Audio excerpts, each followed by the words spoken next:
পশ্চিমবঙ্গের মানুষ double engine সরকারের সুবিধে পাবে। বহু প্রকল্প জমির জন্য আটকে ছিল, আমরা জমি দিয়ে দিয়েছি। রেলমন্ত্রী অশ্বিনী বৈষ্ণব 61টি রেল প্রজেক্টের সম্মতি দিয়েছেন। প্রত্যেকটি প্রকল্প ডাবল ইঞ্জিনের হাই স্পিডে ছুটবে, আশ্বাস মুখ্যমন্ত্রীর। আপনারা খুশি হবেন শুনলে, মাননীয় রেলমন্ত্রী mister Ashwini Vaishnavji 61 railway project railway board থেকে অ্যাপ্রুভ করেছেন।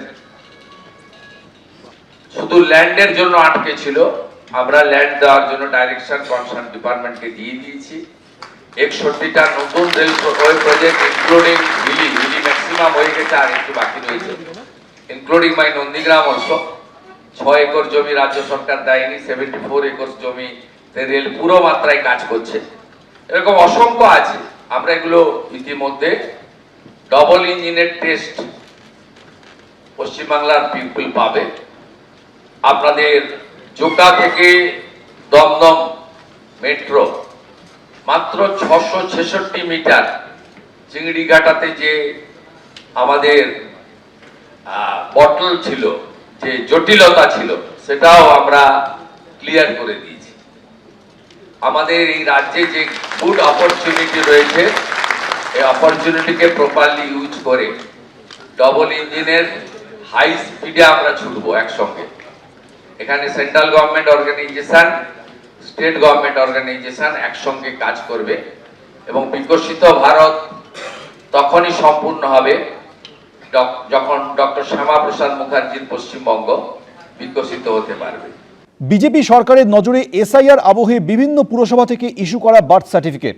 সূত্রে খবর, এসআইআর এর সময় পুরসভাগুলি যে বার্থ সার্টিফিকেট ইস্যু করেছে তা খতিয়ে দেখতে হবে বলে বিজ্ঞপ্তি জারি করেছে বিজেপি সরকার।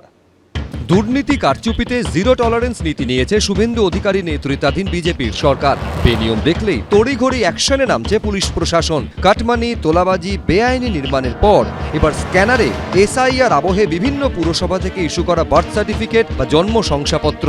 সূত্রের খবর, এসআইআর পর্বে পুরসভাগুলো থেকে যেসব বার্থ সার্টিফিকেট ইস্যু করা হয়েছে তা ফের খতিয়ে দেখতে হবে, এই মর্মে বিজ্ঞপ্তি জারি করেছে বিজেপি সরকার। সরকারের যে নির্দেশ সেই অনুযায়ী যে সমস্ত বার্থ সার্টিফিকেট ইস্যু করা হয়েছে এই এসআইআর এর সময়, সেগুলোকে ফের খতিয়ে দেখতে হবে এবং রিভিউ করতে হবে। এখন যদি হঠাৎ মনে হয় যে রিভিউ হোক, এই বিরোধী দলনেতা আরটিআই করেছিলেন, আমি কলকাতা পুরসভার হাউসে দাঁড়িয়ে রেকর্ডে জবাব দিয়েছিলাম, নাম্বার বলেছিলাম।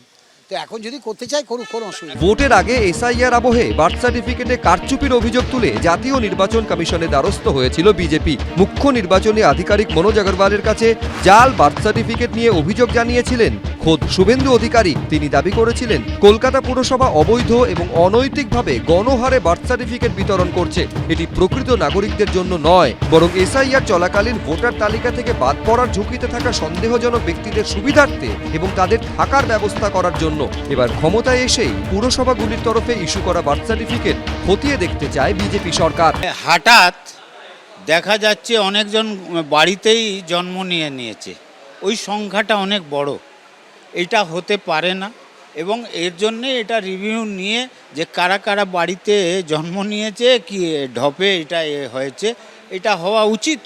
এই যে এসআইআর এর নাম করে কতজনকে জন্ম করিয়েছে, এটা রিভিউ হওয়া দরকার। বৃহস্পতিবার স্বাস্থ্য দপ্তরের আধিকারিকদের সঙ্গে বৈঠক করেন কলকাতা পুরসভার কমিশনার স্মিতা পান্ডে। সূত্রের খবর, কিভাবে বার্থ সার্টিফিকেটগুলি যাচাই করা হবে তা নিয়েই আলোচনা হয় বৈঠকে। অর্ণব মুখোপাধ্যায়, ব্রতদীপ ভট্টাচার্য, এবিপি আনন্দ।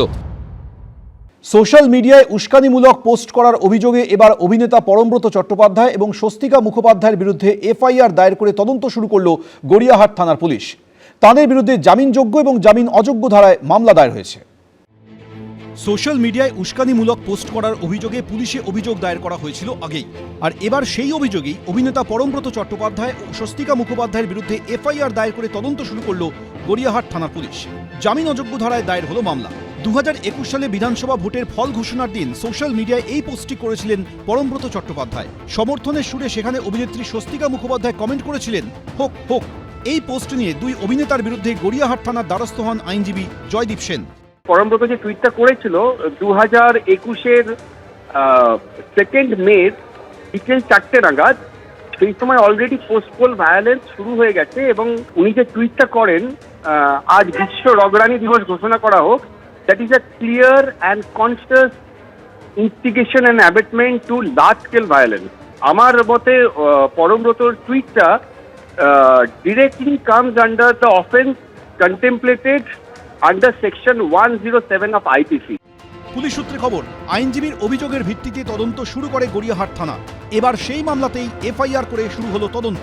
তৃণমূল জমানায় সরকারি কমিটিতে জায়গা পাওয়া পরমব্রত অবশ্য ইতিমধ্যেই সুর বদলে ফেলেছেন, যা নিয়ে ধেয়ে এসেছে তীব্র কটাক্ষ। প্রত্যেকেই আমরা আমাদের রোজগার করতে হয়, আমাদের প্রত্যেকেই কম্প্রোমাইজ করতে হয় কিছু না কিছু, কোনো না কোনো স্টেজে আমাকেও করতে হয়।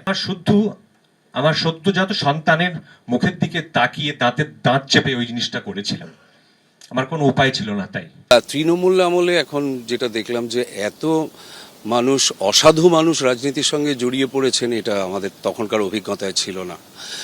আবার এই বিজেপি আসার পর দেখতে পাচ্ছি যে মানে এত গিরগিটি যে আছে সেটাও সমাজের মধ্যে, এটাও মানুষ বোধহয় পরিষ্কারভাবে এখন বুঝতে পারছে। যত এরকম কম্প্রোমাইজ করব, ঠিক ইলেকশনের আগে আমি যে দলের হয়ে প্রচার করেছি আর তারপরেই আবার বলবো যে না ওটা আমার ভুল হয়েছে, এটাকে এই দ্বিচারিতা মানুষ ভালো চোখে দেখে না। পরমব্রত নিজের যেটা বুদ্ধিমান ছেলে, যেটা ওর বুদ্ধিতে যেটা ঠিক মনে হয়েছে সেটা করেছে।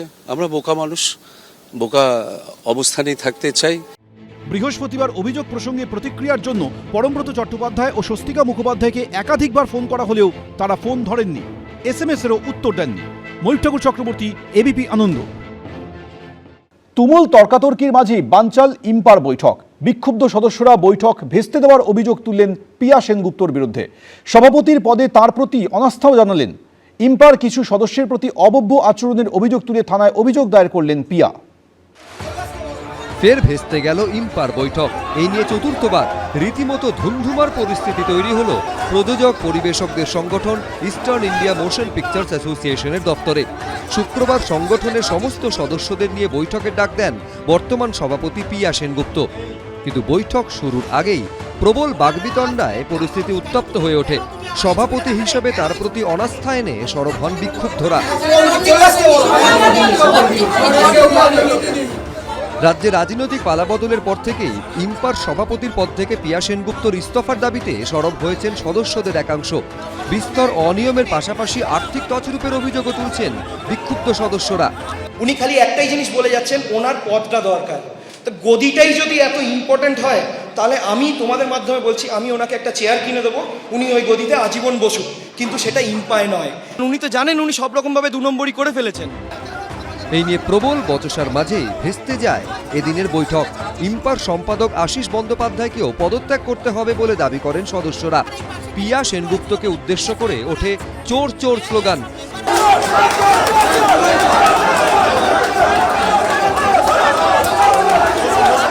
অভব্য আচরণের অভিযোগে 7 জনের নামে বউবাজার থানায় অভিযোগ দায়ের করেছেন পিয়া সেনগুপ্ত। জমা নিয়েছেন, এফআইআরটা জমা নিয়ে নিয়েছেন।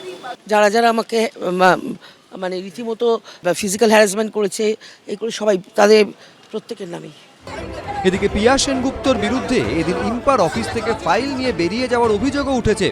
ইম্পার অন্যতম সদস্য প্রযোজক শতদীপ সাহার দাবি, অবিলম্বে সুষ্ঠু নির্বাচনের মাধ্যমে নতুন সভাপতি নিয়োগ করতে হবে। ইম্পায় আর কোনো রাজনৈতিক দাদাগিরি আর অনিয়ম বরদাস্ত করা হবে না। উনি কিন্তু চেঁচামেচি শুরু করলেন এবং করে বেরিয়ে গেলেন, বারবার বেরিয়ে যাচ্ছে, মিটিংয়ে আসছে, বেরিয়ে যাচ্ছে। এই গদিটাতে কোনো নোংরামু যাতে না হয়, এটা আমি চাই। ইম্পার অফিস থেকে বেরিয়ে যাওয়ার পরই পিয়া সেনগুপ্ত শারীরিকভাবে অসুস্থ বোধ করছেন বলে জানানোয় তাকে কলকাতা মেডিকেল কলেজ হাসপাতালে নিয়ে যাওয়া হয়। প্রাথমিক চিকিৎসার পর ছেড়েও দেওয়া হয় তাকে। মনামি রায়ের রিপোর্ট, এবিপি আনন্দ। এবিপি আনন্দ, এগিয়ে থাকে, এগিয়ে রাখে।